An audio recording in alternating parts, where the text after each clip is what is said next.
الحمدللہ رب العالمین والصلاة والسلام علی سید المرسلین اما بعد فاعوذ باللہ من الشیطان الرجیم بسم اللہ الرحمن الرحیم۔ روحانی وظائف چینل کی جانب سے تمام معزز ناظرین کو السلام علیکم۔ پیارے آقا صلی اللہ علیہ وآلہ وسلم کا فرمان رحمت نشان ہے، جس نے جمعۃ المبارک کے دن مجھ پر 80 بار درود پڑھا، اللہ تعالیٰ نے اس کے 80 برس کے گناہ بخش دیے۔ پوچھا گیا، اے اللہ کے رسول صلی اللہ علیہ وآلہ وسلم، آپ صلی اللہ علیہ وآلہ وسلم پر درود کس طرح پڑھیں؟ آپ علیہ الصلاۃ والسلام نے فرمایا، یوں کہا کرو کہ اللہم صلی علی محمد عبدک و نبیک و رسولک النبی الامی۔ یوں تو پیارے آقا صلی اللہ علیہ وآلہ وسلم پر کوئی بھی درود پاک پڑھ سکتے ہیں، چھوٹا بڑا جتنا بھی کوئی بھی درود پاک آپ پڑھنا چاہیں تو پڑھ سکتے ہیں، کیونکہ ہر درود پاک کی اپنی ہی برکات ہیں۔ تو شب جمعۃ المبارک کے دن بھی ضرور درود پاک پڑھا کریں، کیونکہ درود پاک پڑھنے کے بہت سے فوائد ہیں، جیسا کہ قرآن مجید میں ایمان والوں کو رحمت للعالمین صلی اللہ علیہ وآلہ وسلم پر درود بھیجنے کا حکم دیا گیا۔ فرشتے بھی آپ پر درود بھیجتے ہیں۔ نبی کریم پر ایک بار درود بھیجنے سے 10 رحمتیں نازل ہوتی ہیں، آپ پر درود بھیجنے سے 10 درجات بلند کیے جاتے ہیں۔ اللہ تعالیٰ کی طرف سے نازل ہونے والی رحمتوں کے سبب بیماریوں سے چھٹکارا نصیب ہوتا ہے۔ نبی کریم صلی اللہ علیہ وآلہ وسلم پر ایک بار درود پاک بھیجنے پر 10 نیکیاں ملتی ہیں، گناہ معاف کر دیے جاتے ہیں۔ اس کے علاوہ اللہ تعالیٰ کی رحمتوں اور برکتوں کے طفیل پریشانیاں ختم ہو جاتی ہیں، اور نبی کریم صلی اللہ علیہ وآلہ وسلم پر کثرت سے درود بھیجنے والے کو شفاعت مصطفیٰ نصیب ہو جاتی ہے۔ تو بہت سے لوگ ایسے ہیں جن کے واقعات سن کر ایمان تازہ ہو جاتا ہے، جو کثرت سے درود پاک پڑھنے والے تھے اور خواب میں پیارے آقا صلی اللہ علیہ وآلہ وسلم کی زیارت سے مشرف ہوئے۔ اور جمعۃ المبارک کے دن کے بہت سے وظائف بھی ہیں، جیسا کہ اس دن اگر اللہ کو 100 مرتبہ پڑھا جائے، اللہ تبارک و تعالیٰ کے کرم سے تنگ دستی دور ہو جاتی ہے، رزق کی کمی ہمیشہ ہمیشہ کے لیے ختم ہو جاتی ہے۔ اور جمعۃ المبارک کی خصوصیات اور فضیلتوں میں یہ بھی ہے کہ پیارے آقا صلی اللہ علیہ وآلہ وسلم نے فرمایا ہے، ان دنوں میں سے بہترین دن جن میں سورج نکلتا ہے وہ جمعہ کا دن ہے۔ اسی دن آدم علیہ السلام پیدا ہوئے، اسی دن جنت میں داخل کیے گئے اور اسی دن وہاں سے نکالے گئے، اور قیامت بھی اسی جمعۃ المبارک کے دن ہوگی۔ لہٰذا کثرت کے ساتھ اس دن، اب اکثر میری بہنیں بھائی پوچھتے ہیں کہ اس دن کون سا وظیفہ کرنا چاہیے، تو اس دن کثرت کے ساتھ درود پاک اور استغفر اللہ کا ورد کیا کریں، کیونکہ اس دن معافی ملے گی تو قیامت کے دن سرخرو ہوں گے، اس دن معافی ملے گی تو روز محشر کے دن سرخرو ہوں گے۔ لہٰذا ایک ورد استغفر اللہ کا کثرت سے کیا کریں، اور سید الاستغفار کو کثرت کے ساتھ پڑھیں۔ کوشش کریں سید الاستغفار کو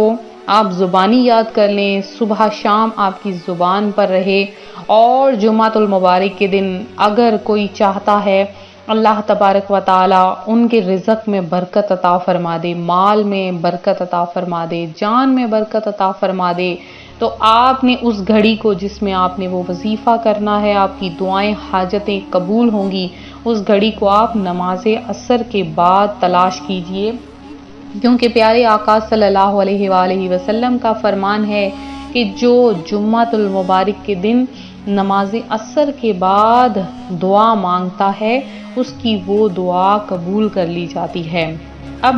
یہ بات ہمیشہ یاد رکھیے کہ جمعۃ المبارک کے دن سارا دن کوئی بھی غلط بات، کوئی لغو بات اپنی زبان سے ہرگز نہ نکالیے، کہ جو بات نکالیں گے وہ بات پوری ہو جائے گی۔ خاص کر کے عصر کی نماز کے بعد اگر کوئی بھی دعا مانگی جائے یا کسی کو کسی قسم کی کوئی بد دعا دی جائے تو وہ پوری ہو جاتی ہے۔ لہٰذا اس دن کوشش کریں کہ آپ کوئی ایسا لفظ نہ نکالیں، کوئی ایسی بات نہ کہیں کہ جس سے دوسرے شخص کو تکلیف ہو،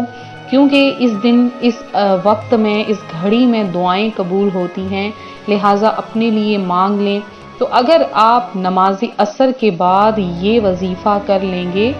جمعۃ المبارک کے دن، تو جدھر بیٹھے ہوں گے اللہ تبارک و تعالی آپ کے ارد گرد رزق کا ڈھیر لگا دے گا، اور آپ کے پاس اتنی مال و دولت ہوگی کہ آپ لوگوں میں تقسیم کریں گے۔ تو ایک تو آپ نے آج کے دن صبح سویرے صدقہ کرنا ہے، کوئی بھی چیز صدقہ کر لیں، چاہے آپ 10 روپے ہی کیوں نہ صدقہ دیں، لیکن دیں ضرور۔ اور اس کے بعد آپ نے کیا کرنا ہے کہ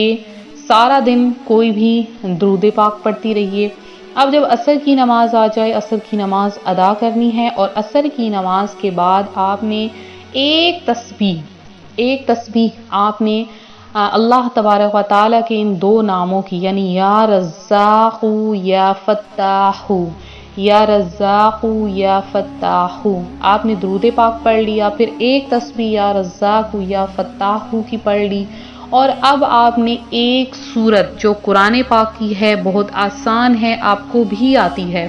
وہ ہے سورہ کوثر۔ وہ اگر ان 2 ناموں کے ساتھ ملا کر پڑھ لی جائے تو اللہ تبارک و تعالی ہر حال میں بندے کو بے شمار رزق سے نواز دیتا ہے۔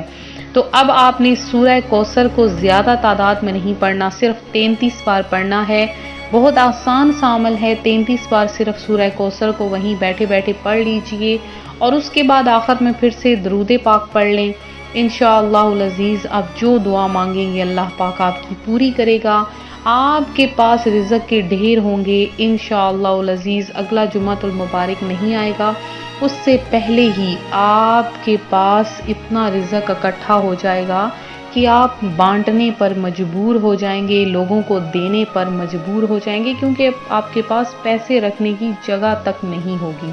تو یہ تھا ہمارا آج کا عمل، ہمارا آج کا روحانی وظیفہ، جو روحانی وظائف چینل آپ کے لیے لے کر حاضر ہوا۔ میرے جن بہن بھائیوں نے آن لائن قرآن پاک پڑھنا ہے وہ فوری طور پر ہمیں اس دیے گئے نمبر پر واٹس ایپ کیجئے، انشاءاللہ العزیز گھر بیٹھے آپ کو آن لائن قرآن پاک پڑھایا جائے گا، اور آپ کو خصوصی طور پر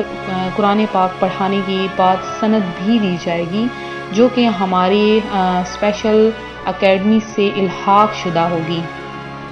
تو آپ اس کے علاوہ اگر دعاؤں میں اپنا نام شامل کروانا چاہتے ہیں تو فوری طور پر ہمیں کمنٹ کیجئے اور اپنا نام لکھیے، آپ کا نام خصوصی دعا میں شامل کیا جائے گا، اور زیادہ سے زیادہ درود پاک پڑھتے رہیے، تمام بہن بھائیوں کے لیے دعا مانگیے۔ ملتے ہیں اپنے اگلے وظیفے کے ساتھ، دعاؤں میں یاد رکھیں، اپنا خیال رکھیں، فی امان اللہ۔